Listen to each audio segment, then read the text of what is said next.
مگر قاری صاحب تو کہتے ہیں میں مفتی جب نہیں ہوں. دیوبندی بریلوی کہتے ہیں تو پھر ساتھ جب ہمیں غیر مقلد کہتے ہیں تو خود کو مقلد بھی کہیں. جی الحمدللہ. ہاں کہیں مقلدین حنفی کہیں. مالکی شافعی مذہب حنفیہ دارالملت حضرت خلیل. مقلد کی یہ ضد ہی نہیں. جیسے دن کی ضد ہے رات، رات کی ضد ہے دن، آسمان کی ضد ہے زمین.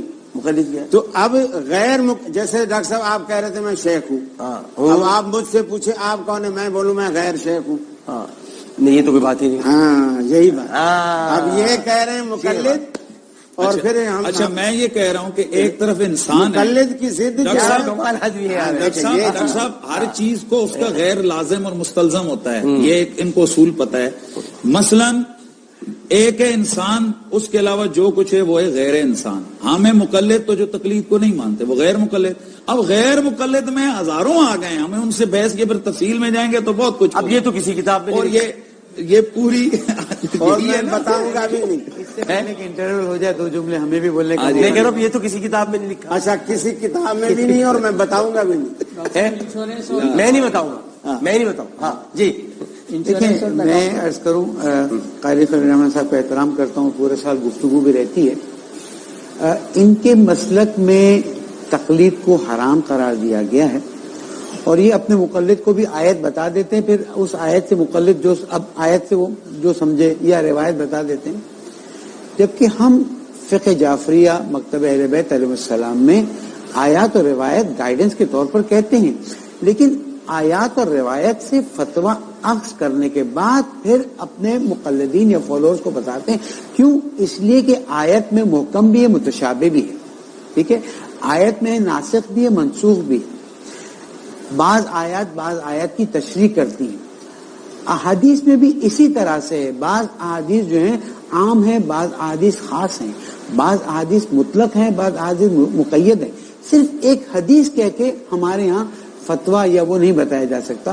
اس لیے میں ریکویسٹ یہ کروں گا کہ جب بھی آپ، بے شک آپ کا 100% حق ہے اپنے مسلک کو پوری طرح سے بیان کریں، اس میں صرف اتنا کہہ دیں کہ ہمارے مسلک کے لحاظ سے جو ہم نے قرآن و حدیث میں مطالعہ کیا اس میں یہ چیز نہیں. جب آپ یہ کہتے ہیں نا قرآن و حدیث میں نہیں پایا جاتا تو فوراً سوال آتا ہے کہ یہ مکتب اہل بیت والوں کیا کیسے نکل آیا، اور پھر ایک ٹکراؤ کی صورت پیدا ہوتی ہے. ٹھیک ہے، آپ کے مطالعے کے لحاظ سے نہیں نظر آیا. آپ کے یہاں مثلا رسول اکرم کو مثلا بعض لوگ ٹوک دیتے ہیں، آپ کے یہاں مثلا رسول اکرم کے بارے میں بعض چیزیں ہو جاتی، ہمارے یہاں اس کا تصور بھی نہیں. تو ہم یہ کہیں ہمارے مسئلہ، جیسے میں ڈائریکٹ کہہ دیتا ہوں فقہ جعفریہ کے لحاظ سے اس میں یہ مسئلہ اس طرح سے، تاکہ عوام کے اندر کنفیوژن پیدا. جی قاری صاحب. ڈاکٹر صاحب پہلی بات انہوں نے ماشاءاللہ بہت آسان کر دی گفتگو میرے لیے. اب انہوں نے یہ فرمایا کہ چونکہ ہر آدمی اس چیز کا نالج نہیں رکھتا، یہ حدیث صحیح ہے ضعیف ہے یہ ہے وہ، اسی لیے اس کو تقلید کرنی پڑتی. سوال یہ ہے کہ اس سے یہ ظاہر ہو گیا کہ تقلید ایسا شخص کرے گا جو شخص علم نہیں رکھتا ہوگا. یہ عالم ہے، یہ بھی عالم ہے، بلکہ عالم بھی ہیں اور مفتی صاحب بھی ہیں، اور بلکہ وہ علامہ شبیر حسن حسنی کہلاتے ہیں، یعنی عالم سے بھی اوپر ہوتا ہے علامہ. تو پھر بھی یہ کہتے ہیں میں مقلد ہوں. نہیں، میں مقلد نہیں، میں ذاتاً مقلد نہیں، میں مجتہد ہوں، میرے پاس سرٹیفکیشن ہے. لیکن آپ کا پوائنٹ قبول ہے مجھے. ٹھیک. اور اب ادھر آ گئے، اب ان کو بھی ماننا چاہیے جیسے انہوں نے مان لیا. مقلد اس لیے نا انہوں نے تو اتنا خوش ہو کر کہا الحمدللہ. ایک وضاحت پڑھتے رہتے ہر وقت لم یلد، ایک مقلد وضاحت کرتا تھا قاری صاحب. ایک خوبصورت وضاحت کروں. ہمارے ہاں اصل ہے کہ آپ خود قرآن و حدیث سے اجتہاد کریں. اچھی بات. اب ہر ایک کے لیے ممکن نہیں ہے، تو جو علماء ہیں جو انہوں نے اجتہاد کیا ہے وہ پھر لوگوں کو گائیڈ کرتے ہیں. اس لیے ہمارے ڈاکٹر صاحب بڑی واضح سی بات ہے کہ یہاں پر بنیادی طور پر تقلید کا عنوان ہی لوگوں کو نہیں سمجھایا جاتا کہ یہ تقلید کہتے کس کو ہیں. اور ہمارے ہاں یہ جو تقلید ہے یہ ہے کیا؟ یہ جو ہم تقلید کرتے ہیں تو تقلید اصول میں ایسی چیزوں میں جو قرآن و سنت سے صراحت میں موجود ہوں اس میں کسی کی کوئی تقلید نہیں ہے. ہم اللہ کو ایک مانتے ہیں تو قرآن کی شرعی نصوص کی وجہ سے، امام ابو حنیفہ کی وجہ سے نہیں. ہم اگر 5 نمازیں مانتے ہیں، اگر ہم باقی جو ضروریات دین ہیں ان کا عقیدہ رکھتے ہیں، تو امام ابو حنیفہ کی وجہ سے نہیں. اللہ کی تقلید کرتے ہیں. نہیں ڈاکٹر صاحب، میری بات میری ہے نا. میں پوچھ رہا ہوں. ہم لوگ قرآن و سنت کی جو سری نصوص محکم چیزیں موجود ہیں وہ اس سے استدلال ہوتا ہے. تقلید ان مسائل میں ہوتی ہے جو قرآن و سنت میں واضح طور پر موجود نہیں ہوتے. اب ہم اس شخص کے اوپر اعتماد کرتے ہیں کہ جس کو ہم سے زیادہ قرآن و سنت کی تشریعات کا علم ہے، اور اس کو ان نصوص کا، ان کے ناسخ، ان کے منسوخ، ان کے محکم، ان کے خفی، ان کے مجمل، ان کے مشکل، ان کے متشابہ ہونے کا علم ہے. اس کو حدیث کی کائنڈز کا علم ہے. حدیث صحیح کیا ہے، معدل کیا ہے، مدلس کیا ہے، ضعیف کیا ہے. ڈاکٹر صاحب بیچ میں نا پلیز نا، آپ کو یہ تو نہیں بولنا چاہیے. ان کو پتا ہونا اس کو پتا ہوتا ہے کہ یہ حدیث کس لیول کی ہے. اس کو پھر یہ پتا ہوتا ہے کہ اس قسم کی کتنی حدیثیں ہیں، ان میں حدیث پہلے والی کون سی ہے، بعد والی کون سی ہے. اب یہ سب اس ذخیرہ حدیث پر اس کا عبور ہوتا ہے. اس کے بعد وہ یہ فیصلہ کرتا ہے کہ یہ اصول ہے. وہ ایک اصول دیتا ہے اور اس اصول کے تحت پھر آگے فروعات کا استنباط ہوتا ہے. شرائط ہیں ہمارے ہاں اجتہاد یعنی مجتہد کی. تم یہ کہتے ہیں نا، یہ نہیں بول رہے. ہمارے ہاں جو شرائط ہیں اس پر بڑے بڑے علماء پورے نہیں اترتے، لہذا وہ اجتہاد کا دعویٰ، مجتہد ہونے کا دعویٰ نہیں کرتے. اب یہ جو کہتے ہیں نا قرآن و حدیث کو سیدھا سب پڑھو، بس اس پہ عمل کرو. اب سوال یہ پیدا ہوتا ہے ایک آدمی کو عربی پڑھنی نہیں آتی، وہ کیا کرے؟ کہتے ہیں ترجمہ پڑھے. اب کیا اس میں شرط ہے کہ یقین کہ اس کے ترجمہ اس نے ٹھیک کیا ہے؟ تو یہ کہتے ہیں ایک عالم دین کیسے حدیث کا ترجمہ غلط کر سکتے ہیں؟ او بھائی 100 سال پہلے 50 سال پہلے کا ایک عالم وہ اردو کا ترجمہ کرتے ہوئے تمہیں یقین ہے کہ اس نے ڈنڈی نہیں ماری قرآن و سنت کی اس کی تشریح میں. تو ہمیں یقین ہے کہ جن لوگوں نے ڈائریکٹ رسول اللہ کے صحابہ سے حدیث لی ہیں، جنہوں نے کرنن جو ہے نا مشہود اللہ بالخیر وہ زمانہ پایا ہے، جن کی صبح شام قرآن و سنت کے علم کا وہ معیار ہے کہ جو دوسروں کا نہیں ہے، تو ہم ان پہ یقین کرتے ہیں. یہ کل کے مولویوں پہ تقلید یہ بھی اسی طرح کرتے ہیں. اب عرض کرنے کا یہ مطلب ہے کہ یہ کیوں بار بار کہا جاتا ہے کہ قرآن و سنت کے مقابلے میں تقلید ہے؟ تقلید قرآن و سنت کے مقابلے میں نہیں ہے. جو چیزیں قرآن و سنت سے صراحتاً ملتی ہیں ان میں کسی کی تقلید نہیں. تقلید ان مسائل کے اندر ہے جو مسائل مستنبطہ ہیں، اور وہ یہ بھی کہتے ہیں کہ علماء سے پوچھتے ہیں. اس کا مطلب ہے ان کے لوگ ان پہ قاری خلیل الرحمان پہ یقین کرتے ہیں. ہم امام اعظم امام الائمہ امام اعظم ابو حنیفہ رحمۃ اللہ تعالی کے اصول اور ان کی تشریعات قرآن و سنت پر یقین رکھتے ہیں. جی انہوں نے مثال غلط دی، بات ٹھیک کی، مثال غلط دی. ابو حنیفہ رحمۃ اللہ علیہ کا میرا کوئی تقابل نہیں، میں ان کے جوتے کی خاک کے برابر بھی نہیں. اہل حدیث رسول اللہ صلی اللہ علیہ وسلم کی پیروی کرتے ہیں، اور یہ ابو حنیفہ رحمۃ اللہ علیہ یہ بات غلط ہو گئی. میں نے پہلے کہہ دیا ڈاکٹر صاحب، میں نے پہلے کہہ دیا نہیں، میرے منہ پہ میں بولنے نہیں دوں گا آپ کو. چلیں بول لیں، آپ آدھا گھنٹہ بولتے رہے. میں نے صرف میسمی صاحب کی میں نے کہہ دیا کہ قرآن، میں اس کو بات کو ختم کر دوں، قرآن ختم ہو گئی. پر ہم آپ تو ٹائم ختم ہونے کا انتظار کر رہے ہیں. حدیث جب حدیث آ گئی، بات تو کر لینے کی بات ہے. ہاں جی آپ کر لیں، بات کر لیں. چلیں پھر آپ بعد میں یہ نہ کہیں مجھے ٹائم نہیں ملا، بات کر لیں. اب انہوں نے کہا کہ ہم وہاں تقلید نہیں کرتے جو باتیں قرآن و سنت میں واضح ہوں، دوسری باتوں میں جو قرآن و سنت میں نہ ہوں. سورہ بقرہ میں واضح طور پر اللہ کے قرآن مجید میں یہ الفاظ موجود ہیں، والوالدات یرضعن اولادہن حولین کاملین لمن اراد ان یتم الرضاعہ. جو ماں اپنے بچے کو دودھ کی مکمل مدت دودھ پلانا چاہتی ہے تو اس کی مکمل مدت حولین کاملین پورے 2 سال ہے. اب مفتی صاحب سے پوچھو، فقہ حنفی کہتی ہے کہ 6 مہینے اضافی ہیں، 2.5 سال ہے، خاص کر بچیوں کے لیے، کیونکہ وہ فطرتاً کمزور پیدا ہوتی ہے. اب سوال یہ ہے کہ اللہ کو پتہ نہیں ہے کہ فطرتاً کمزور پیدا ہوئی ہے؟ پھر دوسری لاجک کیا ہے؟ 6 مہینے تو دودھ چھڑاتے بھی لگ جائیں گے، تو تم 1.5 سال سے چھڑانا شروع کر دو. یہ کس نے کہا کہ 2 سال کر کے پھر چھڑانا شروع کرو، 6 مہینے اور لگا دو؟ 2 سال کے بعد وہ اس کا دودھ پی نہیں سکتی. شریعت نے ایک حد مقرر کر دی، اور یہاں بھی وہ اجتہاد کر رہے ہیں، اور وہ قرآن کے بالکل صریحاً خلاف ہے.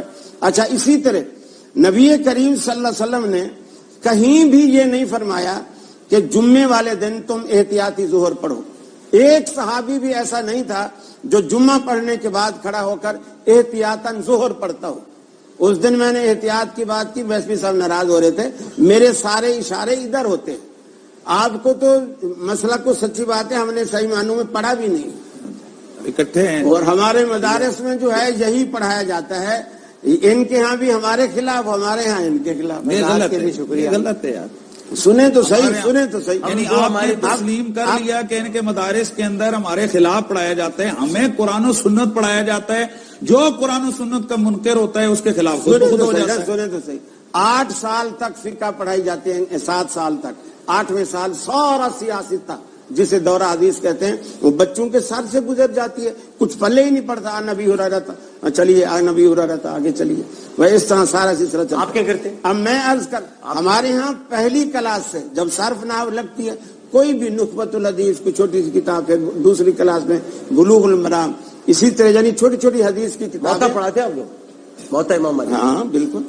اچھا, اور وہ بڑی کلاس میں, اسی طرح مسلم نسائی ان سے ساری یہ حدیث پوچھیں کہ کی یہ فقہ کی کتابیں پڑھتے ہیں کہ نہیں؟ بالکل اصول پڑھتے. فقہ پڑھتے ہیں. بالکل پڑھتے. ہاں تو پھر مانتے نہیں ہے تو پڑھتے کیوں ہیں؟ سنیں تو صحیح نا, میں یہ عرض کر رہا تھا, کسی صحابی نے یہ نہیں کیا کہ جمعہ پڑھتا ہو اور جمعے کے بعد پھر احتیاطاً ظہر پڑھو. کیوں؟ ہو سکتا ہے جمعہ نہ ہوا ہو سکتا ہے جمعہ نہ ہوا ہو. تو آپ بن باز صاحب کی باتوں کا حوالہ کیوں؟ میں یہ کہنا چاہ رہا ہوں کہ اب یہ جو شک لوگوں کے ہر چیز میں شک ڈالے جاتے, میں نے کہا پھر نکاح بھی دوبارہ پڑھواؤ. کیوں؟ میں نے کہا ہو سکتا ہے پہلا نہ ہوا ہو. تو ہر چیز میں شک, ہر چیز میں دل میں گھر اپنے بنانے کوئی بات نہیں. چلیے میں نے کہہ اچھا, دیا. اب ڈاکٹر صاحب یہ ان کی بات میں نے آرام سے سنی. پہلی بات یہ ہے کہ انہوں نے بالکل غلط بیانی کی ہے کہ جی یہ اہل سنت کے مدارس میں 7 سال یہ ہوتا ہے وہ ہوتا ہے. ان کو خود پتہ ہے, ان کا بھی نصاب درس نظامی کے ان کو اچھی طرح پتہ ہے. ہمارے ہاں الحمدللہ العظیم اصول حدیث کو 4 سال پڑھایا جاتا ہے, اسماء الرجال کو پڑھایا جاتا ہے, پھر اس کے بعد حدیث شریف کو 3 سال پڑھایا جاتا ہے. ان کو بھی بڑی اچھی طرح پتہ ہے. چھوٹا دورہ ہوتا ہے, بڑا دورہ ہوتا ہے, اور اس سے پہلے حدیث کی مسکرا رہے ہیں, ان کو پتہ ہے, ان پتہ ہے سب کو. یہاں بیٹھ کے یہ غلط بیانی کر رہا ہے, غلط بیانی کر رہا ہے یہ بندہ. مسکرا رہے ہیں. دورے میں کسی تم کو اتنا جو مسکرا رہے ہو, کیا دورہ- بات ہے جس کو چھپا رہے ایک آدمی کو دورہ ہوا ہو, یہ ان کو دورے میں اسے علم آئے گا. اچھا اب سنیں, ہمارے ہاں الحمدللہ باقاعدہ طور پر حدیث شریف چونکہ جو فوکس رکھا ہے ہمارا وہ قرآن و سنت ہے. انہوں نے جو چند مسائل کو سامنے رکھ کر بات کی, زور احتیاطی پر آ گئے, رس پر آ گئے. اختلاف روایت جس وقت ہو جاتا ہے وہ ان کو بھی پتا ہے کہ امام جو ہوتا ہے وہ اختلاف روایت میں احتیاط اور تطبیق دیتے ہوئے وہ ایسا فتویٰ دیتا ہے تاکہ دونوں طرف اگر احادیث ہیں, مثال کے طور پر یہ بھی اس چیز کو مانتے ہیں کہ بھئی رفع یدین جو نہیں اٹھاتا ہے بندہ, ہاتھ کہاں تک اٹھائے, کانوں تک اٹھائے, کانوں سے اوپر اٹھائے, یہاں تک اٹھائے, تینوں طرح کی روایات ملتی ہیں. اب ہمارے امام اعظم ابو حنیفہ نے فرمایا کہ تم یہاں اس طرح اٹھاؤ, کندھوں سے اوپر تمہارے ہاتھوں, کانوں کی لو تک تمہارے یہ انگوٹھے آ جائیں اور یہ کانوں کے برابر یہ ہاتھ آ جائے, اس سے ان تینوں روایتوں پر عمل ہو جائے گا. اب یہ کام ہوتا ہے امام کا. انہوں نے جو آگے وہ چند مسائل کو سامنے رکھا, زور احتیاطی, بالکل انہوں نے یہ بھی غلط بیانی کی ہے. جہاں جمعے کی مکمل شرائط پائی جاتی ہیں شہر کے اندر کون زور احتیاطی پڑتا ہے؟ بالکل غلط بیانی کی ہے. اچھا مطلب یہ ہے کہ مسائل مسلک اگر میرا ہے تو پھر مجھے تشریح کا حق ہے نا, یہ اس طرح یہ چیز غلط نہ بیان کیا کرے. مطلب میری حیثیت تو بالکل آزاد اراکین والی ہو گئی تھی. آزاد بھی نہیں, اقلیتی اراکین والی بھی. خیر بہرحال ایک لطف کی بات یہ ملی کہ ہم ویسے تو فزیکلی ریسلنگ دیکھتے رہے, آج ہم نے قولی ریسلنگ بھی دیکھی. میں یہاں پر ایک بات کہوں گا کہ جو قاری خلیل صاحب نے کہا مدت رضاعت, ہم بھی مسلک کے دیوبند کے لوگ فقہ حنفی کو فالو کرتے ہیں. مدت رضاعت 2 سال. 2 سال کے بعد ایک دن بھی ہم الاؤ نہیں کرتے, اجازت نہیں دیتے کہ اگلے جیسی, اور قمری اعتبار سے 2 سال. تو 2.5 ماہ کیوں لکھا ہے پھر آپ؟ جی 2.5 ماہ کیوں لکھا ہے؟ نہیں لکھا, کہہ رہے لکھا ہے. نہیں وہ تو مدت رضاعت. نہیں میں یہ کہہ رہا ہوں, یہی کہہ رہا ہوں کہ میں فقہ کی کل وہ عبارت ان کو لا کے دوں. تو وہ جن کے فقہ کی ہے ان پر بات کی جائے نا, ہمارے فقہ کی نہیں ہے تو یہاں پر بات ہو ہی نہیں رہی. فقہ حنفی کی, وحملہ وفصالہ 30 شہرا. فقہ جعفری کی بات نہیں کر رہا, فقہ حنفی کی بات. فقہ جعفری میں 2 سال ہے بھائی. فقہ جعفری میں بالکل 2 سال ہے, اور فقہ جعفری میں آسانی ہے کہ جب یہ آیت آ گئی تو پھر تو 2-2.5 سال ہو ہی نہیں سکتی نا. آیت بالکل واضح ہے، حولین کاملین. کل آپ 2.5 سال لکھا ہوا لے کے آئے. میں حاضر، بس یہ میرے ذمہ. اس کا جواب اگر کسی پھر آپ دیجیے گا. اگر کسی ناواقف آدمی نے 2.5 سال لکھ دیا، اگر کسی ناواقف آدمی نے 2.5 سال لکھ دیا تو یہ اس کی ناواقفیت پہ جائے گا، پورا فقہ ریپرزینٹ نہیں ہو رہا. کا ناواقف لوگوں نے نہیں ڈاکٹر اب صاحب، کل آئے گا نا، کل ڈاکٹر صاحب اس پہ یہ پوری اصولی بحث ہے. ڈاکٹر صاحب اپنا مفتی صاحب میرے خیال میں کیا یہ انشاءاللہ کل جس طرح یہ کہہ رہے ہیں نا، یہ وہ عبارت لے کے آئیں گے انشاءاللہ اس پر گفتگو. وقفہ لیتے ہیں. سب سے پہلے تو ذرا ایک مسئلہ ہے، اس کو ختم کر لیں. وہ 2.5 سال اور 2.5 سال، وہ 2.5 سال اور 30 مہینے. جی پہلے ذرا جی انہوں نے میرے خیال میں بات کر لی تھی یا آپ نے کرنی ہے؟ حوالہ دینا باقی تھا. اب حوالہ دینا آپ کر لیں. مفتی ابو الشیخ قاری سلمان جہاں سے پہلے آپ فرمائیے جی چلیں کریں. تاکہ یہ اب آج آخری ہو سکتی ہے، کل آخر پتہ نہیں جو بھی. جزاک اللہ ڈاکٹر صاحب. پہلی بات تو یہ ہے کہ یہ سوال اس لیے پیدا ہوا تھا کہ ہم لوگ تقلید نہیں کرتے، کیا جبکہ ہم تقلید سے چڑھتے ہیں. صحیح. اور اصل یہ ہے کہ ہم رسول اکرم صلی اللہ علیہ وسلم کی پیروی کو باقی ساری باتوں پر ترجیح دیتے ہیں. جی ہاں. اور یہی اصل زندگی کا مقصود ہے. اور ہمارے مسلک کا جو بنیادی بات ہے وہ یہ کہ ہم نے عبادت اللہ کی کرنی ہے، اور اس عبادت کا طریقہ رسول اکرم صلی اللہ علیہ یعنی وسلم اطاعت رسول کی کرنی. جی طریقہ ان سے لینا ہے. کیا تیسری، اور یہی ہمارا ایگریمنٹ ہے کلمہ پڑھنے کے اندر، ٹھیک. لا الہ الا اللہ محمد رسول اللہ. ٹھیک. تیسرا، ہم نہ کوئی اللہ کے ساتھ ایگریمنٹ کیے بیٹھے ہیں اور نہ ہم تیسری کسی چیز کی طرف جاتے ہیں، الا یہ کہ اللہ اور اس کا رسول ہمیں کہیں تیسری طرف جانے کا حکم دیتا ہے تو آمنا و صدقنا. اس کے لیے بات ہوئی تھی کہ کبھی بھی ایسا نہیں ہوتا کہ تقلید کے اندر ہم ایسا کریں کہ قرآن حدیث میں وہ چیز موجود ہو اور پھر ہم امام کی بات کو لیں. میں نے کہا نہیں، ایسا ہوتا ہے، ایسا ہوتا ہے. اور بلکہ یہ تک کہا گیا کہ وہ کسی ناواقف آدمی نے لکھ دی ہوگی، اس سے ہمارا کوئی تعلق نہیں ہے. اب میں پہلے ویسے تو کئی حوالے میں دے رہا ہوں. ابھی کافی لا دینا. جی ہاں. ابھی پہلے نمبر پر میں آپ کے پاس ٹیبل پہ رکھی سب کو ہوتی کافی لا دیجیے. جی تفسیر عثمانی، جی یہ آپ کی ٹیبل پر بھی کافی عرصہ میں نے دیکھا رکھی رہی تھی. آج خیر مجھے نظر نہیں آ رہی. وہ اس لیے نہیں آ رہی کہ میں وہاں پڑھتا ہوں بیٹھ کے قرآن شریف. اچھا، اچھی بات ہے ماشاءاللہ. یہ تفسیر عثمانی میں سورہ لقمان کے اندر آیت نمبر 14 ہے. آیت نمبر 14 سورہ لقمان کے اندر، جس میں اللہ رب العالمین نے کہا کہ وَوَصَّيْنَا الْإِنسَانَ پڑھے نا جو آپ کی قرات. ایسے نہیں ہوگا. وَوَصَّيْنا الْإِنسَانَ قرات تو بِوَالِدَيْهِ. پڑھے نا آپ جیسے پڑھتے ہیں. یہ نہیں ہوگا، یہ نہیں چلے گا. بسم اللہ الرحمن الرحیم. وَوَصَّيْنَا الْإِنسَانَ بِوَالِدَيْهِ حَمَلَتْهُ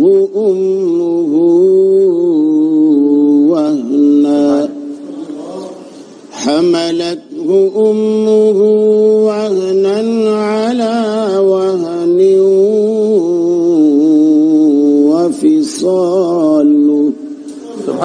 وفصاله في عامين أن اشكر لي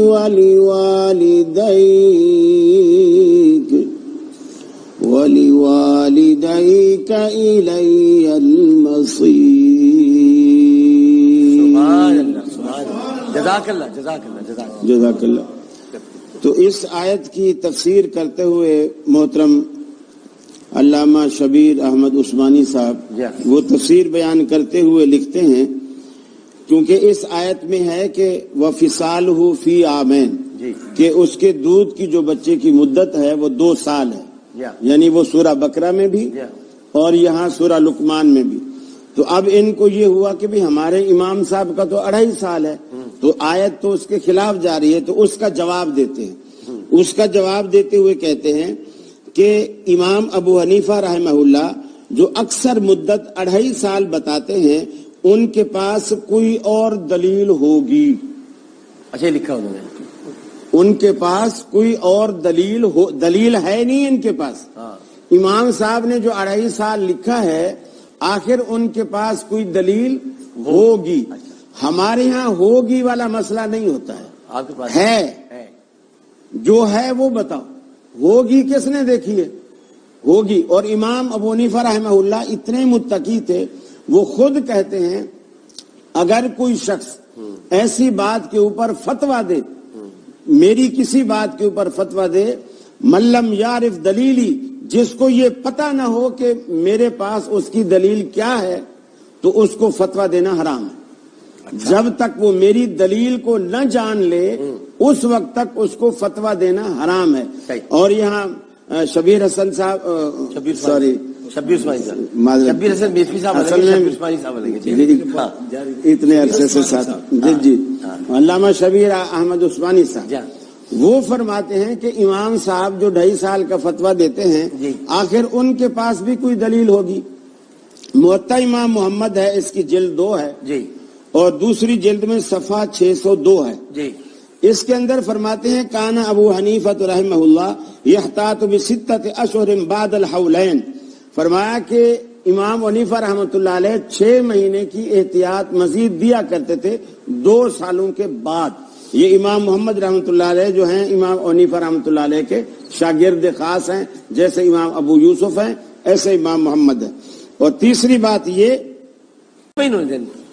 آج کوئی اور کچھ نہیں آگے. ہم مانتے ہیں امام صاحب نے 30 مہینے کا ہے, تو پھر یہ کس چیز کے والے دے اپنے لیے دے رہے ہیں, ہم مانتے ہیں. آج نہیں, دیکھو یہ آج مانے ہیں, نہیں دیکھیں یہ مانے نہیں, بڑے زوروں سے منوایا گیا ہوں. ڈاکٹر صاحب میں اگرچہ ان کا اسٹیپ کولیگ ہوں کہ تھوڑی دیر سے آیا, تھوڑی دیر سے آیا, لیکن چونکہ قاری صاحب نے حوالہ ہمارے مسلک کے لوگوں کا دیا, تو ظاہر بات ہے آپ کے خلاف آپ کی مسئلہ کر دے رہے ہیں. بات میری کر دی ہے, انہوں نے ہوگی جی. میرے خیال میں ڈاکٹر صاحب اتنا تو وہ نہیں ہو رہا ہے. دیکھیے ڈاکٹر صاحب, تیسرا حوالہ ہدایات جلد 1 صفحہ 217, اس میں بھی 30 مہینے کا ذکر ہے. یعنی 30 مہینے کا مطلب 2 سال میں 24 مہینے ہوتے ہیں, 6 مہینے اوپر ڈالیں گے تو 30 مہینے. ہدایات جلد 1 صفحہ 217, مختصر قدوری صفحہ 152, در مختار جلد 1 صفحہ 202, یعنی وہی عبارت جو وہی چل رہی. اور مبسوط امام سرخسی کی جلد 5 اور سرخسی کی اور جلد 5 صفحہ 136, بدائع و ثنائے جلد 4 صفحہ 6, اور شرح ہدایہ ہے العنایہ, اس کی جلد 3 ہے صفحہ 441. امام تفتزانی کو چھوڑ گئے, انہوں نے بھی یہ کہا ہے. چلے اب ادھر سارے یہی فتویٰ دے رہے ہیں. صحیح, چلے جی جی. بسم اللہ. اور یہ فتویٰ ہو گئی نا, قرآن کے خلاف بات ہو گئی. بسم اللہ. انہوں نے جو امام اعظم ابو حنیفہ کی بات کو کہا کہ جناب انہوں نے 30 مہینے یعنی 2.5 سال کی مدت رضاعت ہے, تو اس پہ انہوں نے کہا دیکھیں یہ قرآن کے بالکل خلاف ہے. ہمت ہے ان کی, جرت ہے, مانتے ہیں ماشاءاللہ, ویسے ہی ان کو غیر مقلد نہیں کہتے ہیں, ان کی جرت ہے, ہمت ہے, اتنا کھل کھلا کے. اچھا پھر اگلی بات, یہ جو انہوں نے حوالے دیے ہیں کہ جناب فلانے نے لکھ دیے, فلانے, بھئی ہم مانتے ہیں کہ امام ابو حنیفہ نے یہ بات کہی, تو پھر جو بحث ہوتی ہے اس کے اصول میں جس چیز کو مد مقابل فریق مانتا ہو تو اس کا حوالہ دینا فضول ہوتا ہے. اگر قاری مسعود صاحب کے اس دن علم میں نہیں تھی, انہوں نے یہ بات کی کہ حوالہ لے آؤ, تو چونکہ میں بھی ریپرزینٹ کر رہا ہوں فقہ حنفی کو, میں نے کہہ دیا کہ انشاءاللہ یہ آپ کی بات درست ہے, ہم اس کا جواب دیں گے. اب میں آ رہا ہوں ان کے اس سوال کا جواب کا کہ جناب یہ کیوں 30 مہینے امام ابو حنیفہ نے قرآن کی سیدھی نص کے خلاف کر دی ہے, جس طرح انہوں نے تاثر دینے کی کوشش کی ہے. حالانکہ ایسا نہیں ہے. امام اعظم ابو حنیفہ رحمۃ اللہ تعالی علیہ کا یہ قول کہ یہ 30 مہینے مدت رضاعت ہے, یا مطلب کیا ہے مدت رضاعت کا؟ مدت رضاعت کا مطلب ہے کہ اگر کسی بچے نے کسی عورت کا دودھ پی لی ہے, تو امام اعظم ابو حنیفہ رحمۃ اللہ تعالی علیہ ان کا فتویٰ, ان کے اقوال ہیں, ان کا ایک قول یہ ہے کہ اس کے 2 سال ہی اس کی جناب رضاعت ہوگی, یعنی 2 سال تک وہ دودھ پیے گا. احتیاطی طور پر اوپر والے 6 مہینوں میں اگر اس نے احتیاطی طور پر اوپر والے جو 6 مہینے نکاح کرنے کے مسئلے میں احتیاط کی جائے. اچھا اب سوال یہ پیدا ہوتا ہے کہ جی احتیاط کا کیا مطلب ہے؟ احتیاط کا مطلب یہ ہے کہ قرآن مجید کی نص موجود ہے. قرآن مجید برہان رشید کے اندر سورہ بقرہ آیت نمبر 233, سورہ بقرہ آیت نمبر 233, اللہ تعالیٰ قرآن مجید میں فرماتے والوالدات یرضعن اولادہن حولین کاملین لمن اراد ان یتم الرضاعہ. یہاں پر فرمایا جو مائیں ہیں نا, یہ اپنے بچوں کو 2 سال پورے جناب وہ کریں, رضاعت کے پورے کروائیں. اور اسی آیت کے آگے جا کر فرمایا وَإِنْ أَرَدْتُمْ أَنْ تَسْتَرْضِعُوا أَوْلَادَكُمْ فَلَا جُنَاحَ عَلَيْكُمْ فَإِنْ أَرَادَا فِصَالًا عَنْ تَرَاضٍ مِنْهُمَا وَتَشَاوُرٍ فَلَا جُنَاحَ عَلَيْهِمَا کہ اگر میاں بیوی اس بات پر راضی ہوں دونوں تو پھر وہ ایسا کریں. اب اگر قرآن مجید کی صراحت میں 2 ہی سال ہیں تو میاں بیوی کی رضامندی کا کیا تک بنتی ہے؟ مطلب آگے قرآن موقع دے رہا ہے. جی اب میں عرض کر رہا ہوں قرآن مجید قرآن رشید نے جو آیت انہوں نے جناب اس کو پڑھی ہے تو اللہ تبارک و تعالی فرماتے وَحَمْلُهُ وَفِصَالُهُ 30 شہرا کہ بچے کا حمل اور اس کا دودھ پینا یہ کتنا ہے؟ 30 مہینے. کتنا ہے؟ 30 مہینے. اب یہاں اگر دیکھا جائے کہ حمل اور میں ڈاکٹر صاحب رک کے اس لیے کہہ رہا ہوں تاکہ سننے والوں تک میری بات آرام سے پہنچے. سمجھ میں آ رہا ہے. اس کا حمل اور اس کی رضاعت کتنی ہے؟ 30 مہینے. امام صاحب کا جو استدلال ہے وہ ہوا میں نہیں ہے. زید ہے اور عمر ہے.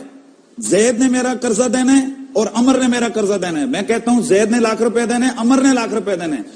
تم دونوں کا زید اور عمر مقروض ہیں, ان کو 1 سال کی مہلت ہے. اب مجھے آپ سے سوال پوچھنا ہے یہاں کیا 6 مہینے زید کے ہوں گے اور 6 مہینے عمر کے ہوں گے؟ یہ دونوں کو سال کی مہلت ہوگی؟ نہیں 6 مہینے زید کے ہوں گے. نہیں میں کہتا ہوں اس نے میرا دونوں کی 1 سال ہے نا.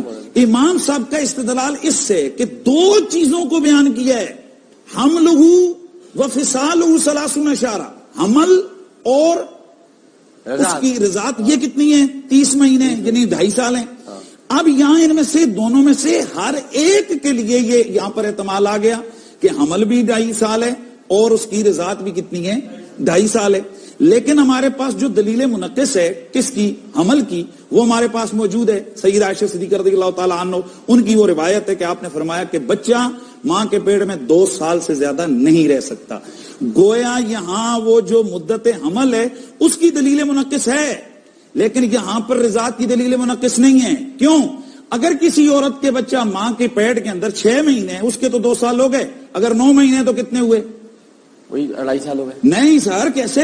اگر 9 مہینے تو اس کے 21 ماہ ہو گئے. اگر 11 مہینے بچہ ماں کے پیٹ میں تو اس کے اس کے 19 ماہ ہو گئے. اس کا مطلب یہ ہے کہ اس کی دلیل منقص موجود ہے, اس کی دلیل منقص موجود نہیں.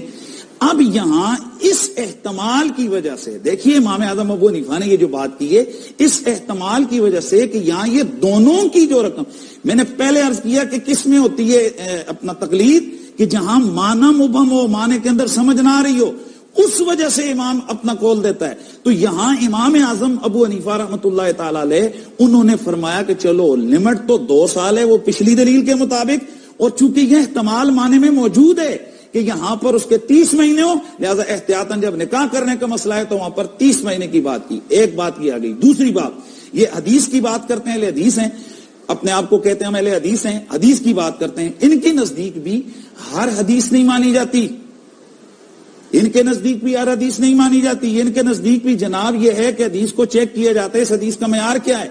ہمارے فقہ کے حوالے سے یہ لوگ مذاق کیوں اڑاتے ہیں کہ جناب یہ فلاں مسئلہ ایسے لکھ دیا, فلاں صاحب ہدایہ نے یہ لکھ دیا, یہ لکھ دیا. حالانکہ جس طرح ایک محدث کے لیے حدیث سے استدلال سے پہلے اس حدیث کا معیار چیک کرنا ضروری ہوتا ہے کہ یہ حدیث کیا ہے, یہ حدیث مرفوع ہے, یہ حدیث مقطوع ہے, یہ حدیث مرسل ہے, یہ حدیث متواتر ہے, یہ حدیث مشہور ہے, یہ حدیث خبر واحد ہے, یہ خبر فرد ہے, یہ فرد نسبی ہے, وغیرہ وغیرہ. یہ حدیث کون سی ہے؟ اس کے بعد جا کر اس حدیث کے نہیں, ہر حدیث پر وہ عمل نہیں کرتا ہے. اسی طرح جہاں جو فقہائے کرام ہیں ان کے طبقات ہوتے ہیں. ایک ہوتا ہے کہ جو مجتہد مطلق ہوتا ہے, مجتہد جس کو مجتہد فی الشرع کہتے ہیں, مجتہد فی المذہب ہوتا ہے, مجتہد فی المسائل ہوتا ہے. ایک اصحاب الترجیح ہیں, ایک اصحاب التخریج ہیں, ایک اصحاب التمیز ہیں, اور ایک آ کر مفتی اور مقلد ہوتا ہے, مقلد محض ہوتا ہے. اس حوالے سے جا کر پھر تنقیح مسئلہ ہو کر پھر فتویٰ دیا جاتا ہے. انہوں نے کتنی زیادتی کی ہے اسی ہدایہ کی جنہوں نے حوالے دیے. ان کی شروعات میں بڑا واضح طور پر لکھا ہے کہ امام صاحب کا قول یہی ہے, والفتوى على قول الصاحبین, فتویٰ صاحبین کے قول کے اوپر ہے. تو غیر یعنی فتویٰ کس پر ہے؟ 2 سال کے اوپر ہے. تو اب یہاں یہ فقہ کو, یہ ان کے مسائل کو سمجھنا ہر ایک کے نہیں کہ جا کر کتاب کھولے اور اس کو بات کو سمجھے.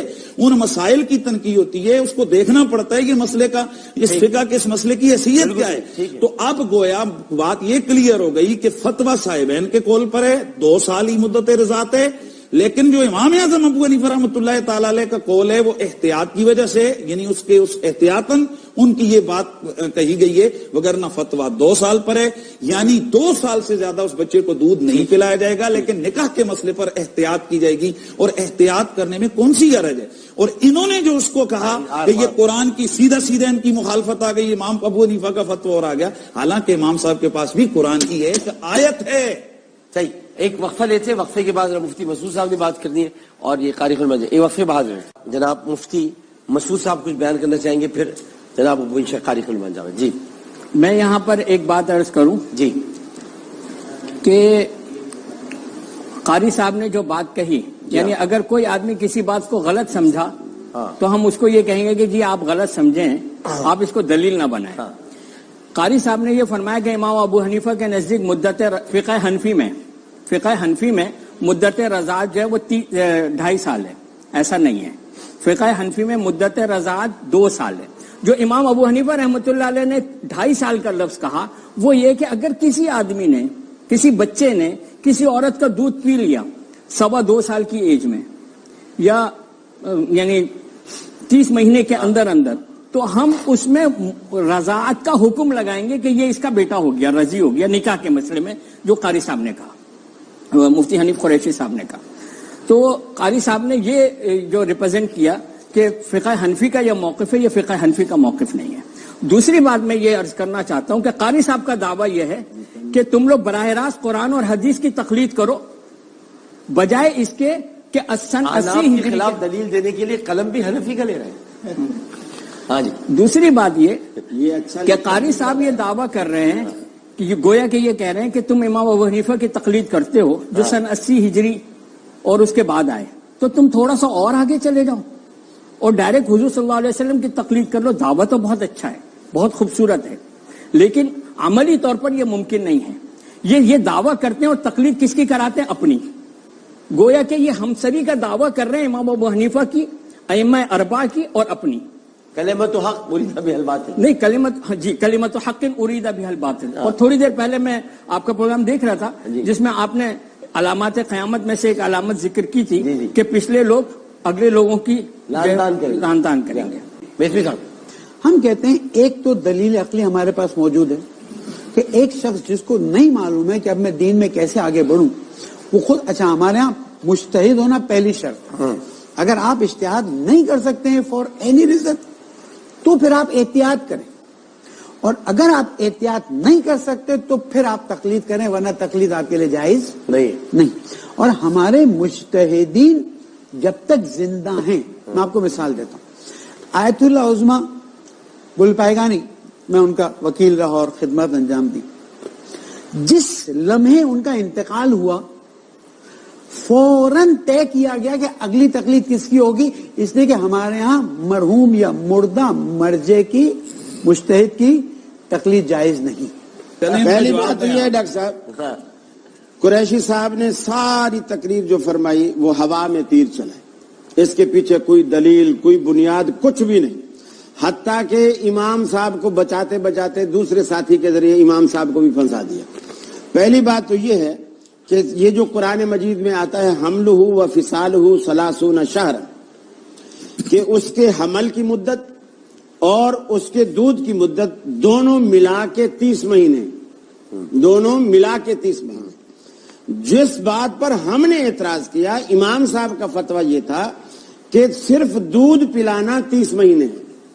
قرآن نے یہاں جو سورہ احقاف کی آیت انہوں نے پیش کی، اس میں جو قرآن نے بیان کیا وہ یہ بیان کیا کہ حملہ و فصالہ، کہ حمل کی مدت اور دودھ کی مدت دونوں ملا کے 30 مہینے۔ ایک بات، اب یہ کیسے نکلے گا کہ یہ 6 مہینے دودھ کے ہیں یا حمل کے ہیں یا 24 مہینے کس کے ہیں؟ قرآن مجید کی وہ آیت جو والوالدات یرضعن اولادہن حولین کاملین، اس آیت نے یہ واضح کر دیا کہ حمل کی جو دودھ کی جو مدت ہے وہ 2 سال ہے۔ 2 سال کا مطلب 24 مہینے، 1 سال میں 12 مہینے ہوتے ہیں۔ تو گویا یہاں قرآن نے اس میں سے جب آپ قرآن کی بیان کردہ مدت دودھ کی نکالو گے تو حمل کے باقی بچیں گے 6 مہینے۔ اور یہ فیصلہ حضرت عثمان غنی رضی اللہ تعالیٰ عنہ کے دور خلافت میں آیا، ایک عورت شادی ہوئی اس کی اور 6 مہینے بعد اس کا بچہ ہو گیا. سسرال والوں نے حضرت عثمان کی عدالت میں آ کر مقدمہ کر دیا کہ یہ رشتہ ان کے یعنی لڑکی والوں نے ہمارے ساتھ دھوکہ کیا ہے. یہ عورت پہلے سے حاملہ تھی کیونکہ 6 مہینے بعد بچہ ہو گیا, پہلے سے حاملہ تھی اور ہمیں بتایا نہیں اور ہمارے ساتھ دھوکہ ہو گیا. حضرت عثمان نے فتویٰ دے دیا اور فیصلہ کر دیا کہ اس کو سنسار کرو. حضرت ابن عباس رضی اللہ تعالیٰ عنہ, جن کو اللہ کے رسول کی یہ دعا تھی, اللہم علمہ القرآن وفقہہ فی الدین, اے اللہ میرے اس بیٹے کو قرآن مجید کا حافظ, عالم, قاری اور مفسر بنا دے. انہوں نے کھڑے ہو کر کہا, امیر المومنین آپ کا یہ فتویٰ رب العالمین کے حکم کے خلاف ہے, قرآن کے خلاف ہے. حضرت عثمان نے پوچھا کیسے خلاف ہے؟ انہوں نے قرآن کی یہی 2 آیتیں پڑھی. پہلی یہی پڑھی کہ حملہ و فصالہ 30 شہرا, کہ قرآن ایک جگہ کہتا ہے کہ حمل کی مدت اور دودھ کی مدت 30 مہینے ہے. حضرت عثمان نے کہا ٹھیک ہے, لیکن اس سے یہ کیسے ثابت ہوگا کہ اس کا یہ حمل 6 مہینے والا درست ہے؟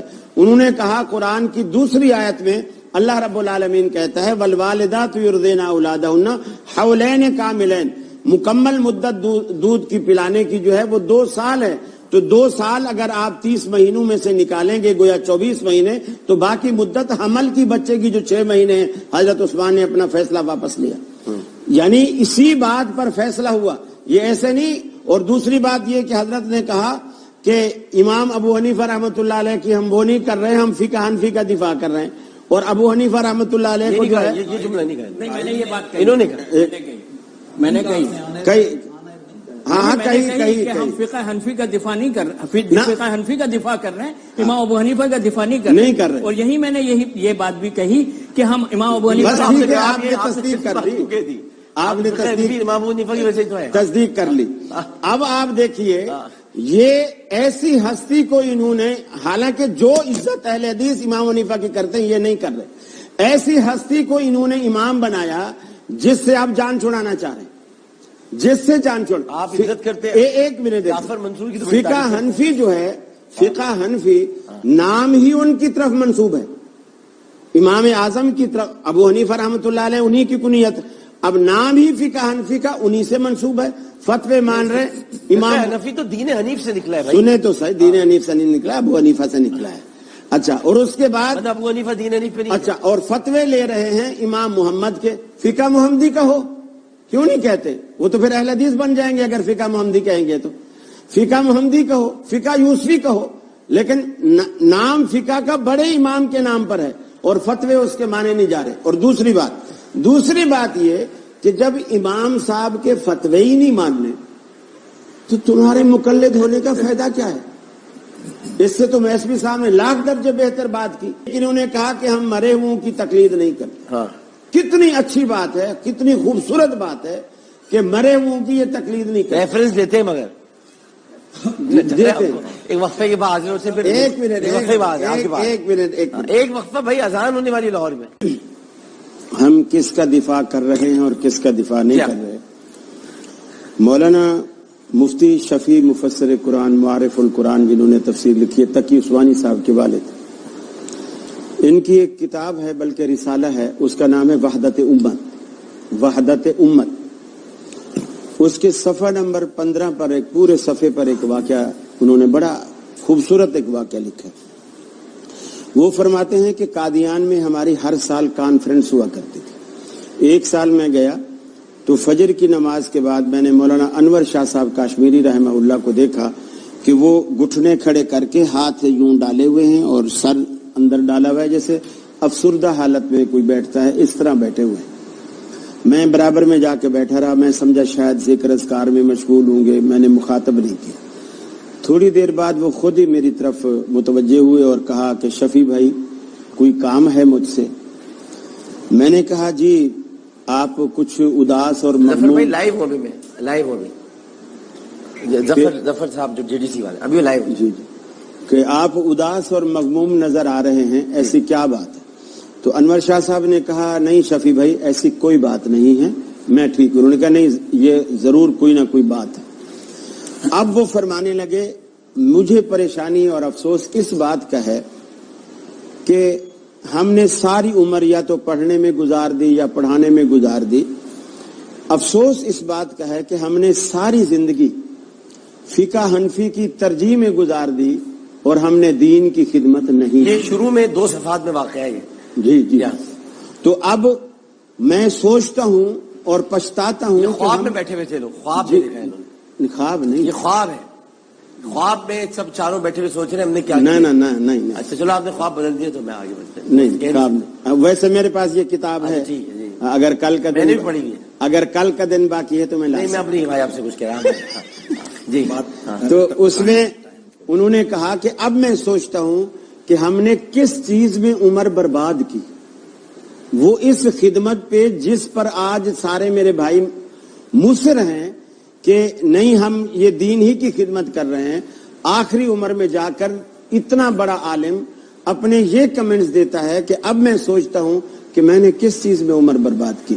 تو میں یہ کہہ رہا ہوں کہ اس سے پہلے کہ ہم بھی آخر عمر میں جا کر پھر وہی پچھتاوا کریں, ابھی سے ہم فیصلہ کر لیں کہ اس لیے کہ اللہ نے ایسی کوئی جنت نہیں بنائی جس کا دروازہ محمد رسول اللہ کی دستک کے بغیر کھلے. واہ. آج اگر ہم ان کا دامن پکڑ لیں گے, اللہ کی قسم ہم پیچھے پیچھے جنت میں چلے گئے. ہمارے نزدیک تقلید ہے کیا؟ تقلید یہ ہے کہ العمل بقول من لیس قولہ احدى الحجج بلا حجۃ فیہا. جس شخص کا قول ماخذ شریعت میں سے نہیں, اس کے قول پر دلیل کا مطالبہ کیے بغیر عمل کر لینا. یعنی مجتہد جو ہوتا ہے وہ اس لیول کا ہوتا ہے, اور ہمارے ہاں یہ درجے ہیں. یعنی ایک مجتہد فی الشرع ہے, ایک مجتہد فی المذہب ہے. مجتہد فی الشرع اس بندے کو کہتے ہیں جس کے پاس اس قدر علم کا معیار ہوتا ہے کہ وہ ادلہ شرعیہ سے تمام اصول فروعات کو خود مستنبط کر لیتا ہے. اس کے بعد مجتہد فی المذہب ہوتا ہے, وہ اصول اسی امام کے رکھتا ہے, البتہ اپنے فروعات کے اندر وہ بعض چیزوں کے اندر وہ اپنا احتیاط کر لیتا ہے.